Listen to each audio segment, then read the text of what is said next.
Never ever think small. If you're going to accomplish anything, you have to think big. You have to go and shoot for the stars. The biggest challenge most people have is because they think small. And the reason why people think small and why they choose small little goals is because they're afraid to fail. They know that if you shoot for a big goal, then the chances of failing are very high. And they're afraid of failing. It's one of the most common things why people are frozen and why they can't make a move in life, because they're scared of failing. I say to myself, hey, I'm not worried about failing because that's part of life. You're not gonna go and win everything. And how far can you fall? Look at this, this is the ground. That's as far as I can fall. And you know something? That the only time you really consider the failure is if you fall and you don't get up. But if you get up, you never consider the failure. So I never considered myself a failure. I always considered myself a winner, even though I fell every so often. But I always got up and I always moved forward. This is the important thing. I never had any patience, of course, for thinking small. If you do something, then go all out and do it well. And this was not just the case in bodybuilding. I didn't just want to be a bodybuilding champion. I wanted to be the greatest bodybuilder of all times.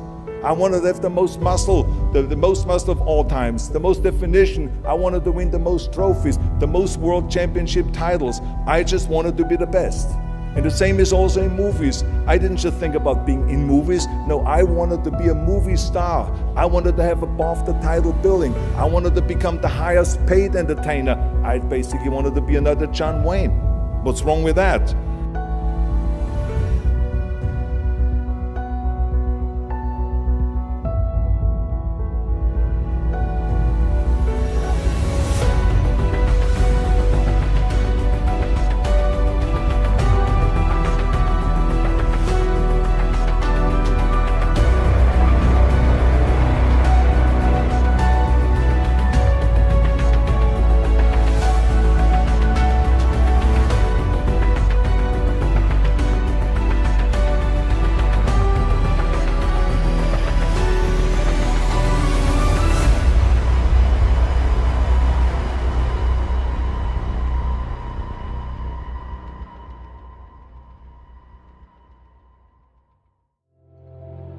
Wherever I go, people ask me all the time, what is the secret to success?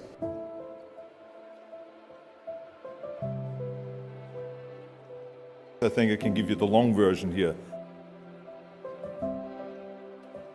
And the long version is that I actually always had 5 rules. And everything that I did, I always used those 5 rules, and those 5 rules helped me to become successful in various different areas. And I believe that those rules can be applied to almost anyone and everyone. You don't need to be a bodybuilding champion, you don't need to want to be a governor of California or to be an action hero or anything like that. If you want to excel in whatever you do, those rules are for you. It's that simple.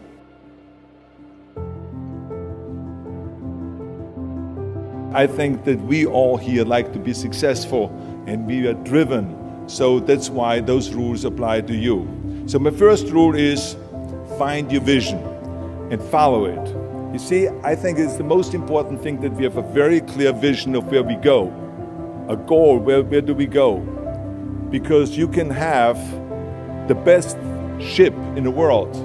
You can have the best cruise liner, but if the captain does not know where to go, that ship will drift around the world and out there at sea and will never end up anywhere. And this is exactly the way it is in real life. If you don't have a goal, if you don't have a vision, you just drift around. And you're not going to be happy. This is why it is so important to have that vision. Now, I created that vision in Austria because I grew up after the Second World War.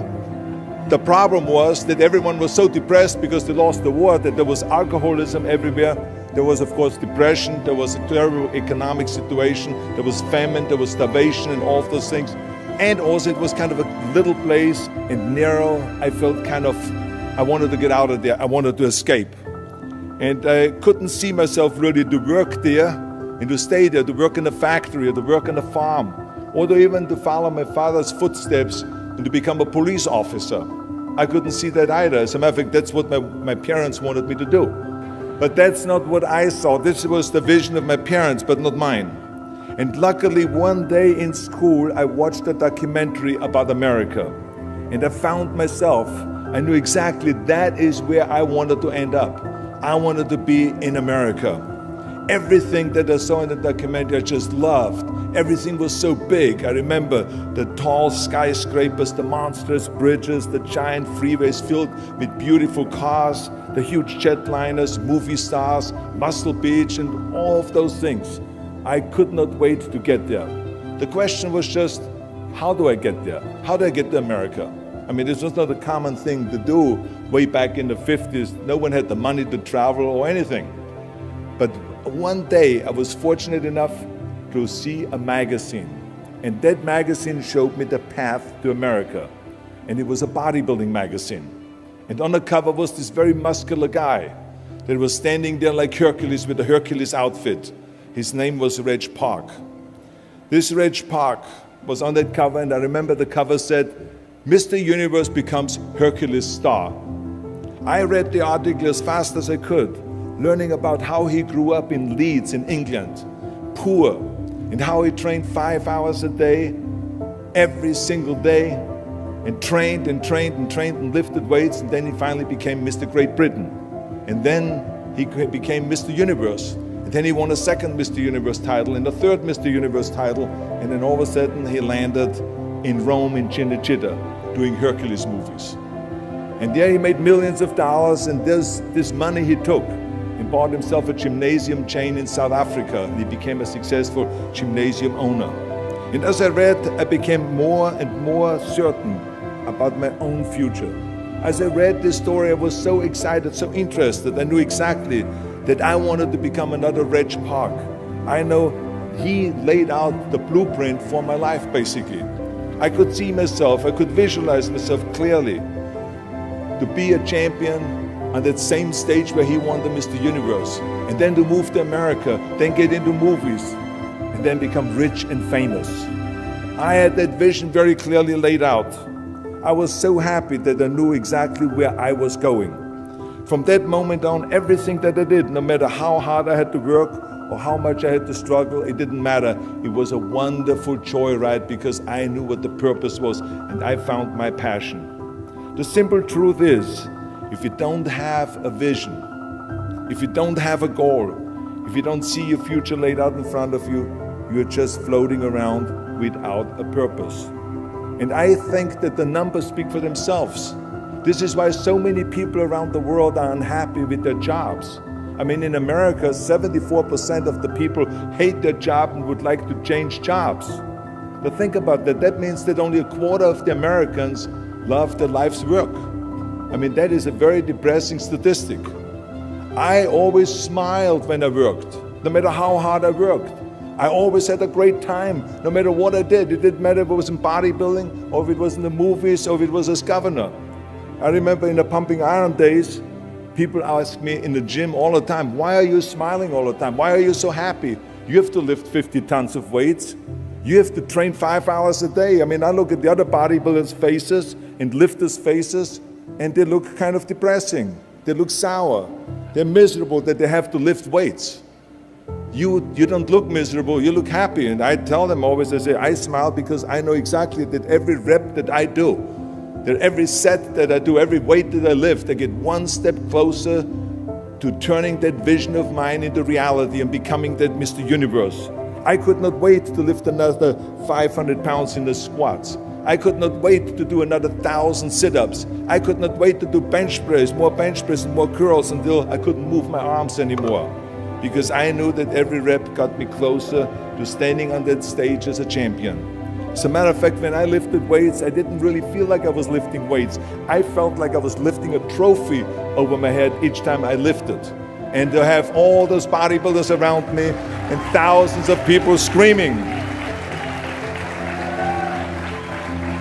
And I tell you that this vision didn't just help me in bodybuilding, it helped me with everything, like I said. I remember in the movie business, there was many times stunts that I had to do where I got hurt, where I was in pain, in agony, and had to do it over and over again. I remember one incident specifically on Conan the Barbarian. There I was crawling on all four, on rocks, over rocks and gravel, holding my sword right in front of me. And as I was crawling, the camera followed me, and it was around 30 feet that crawl on those rocks and this gravel. And eventually, after 10 takes, my elbows, my knees started bleeding and hurting. And the director came to me sheepishly and said to me, he says, "Do you mind if we do another take? I need a close-up of you." And I said to him, "No, I don't mind at all." I said, "Go and do as many takes as you want." He says, no, I don't want to do that because I know you're in pain, you're bleeding." I said, no, I don't feel any pain. I said, "The only thing I see is the finished scene."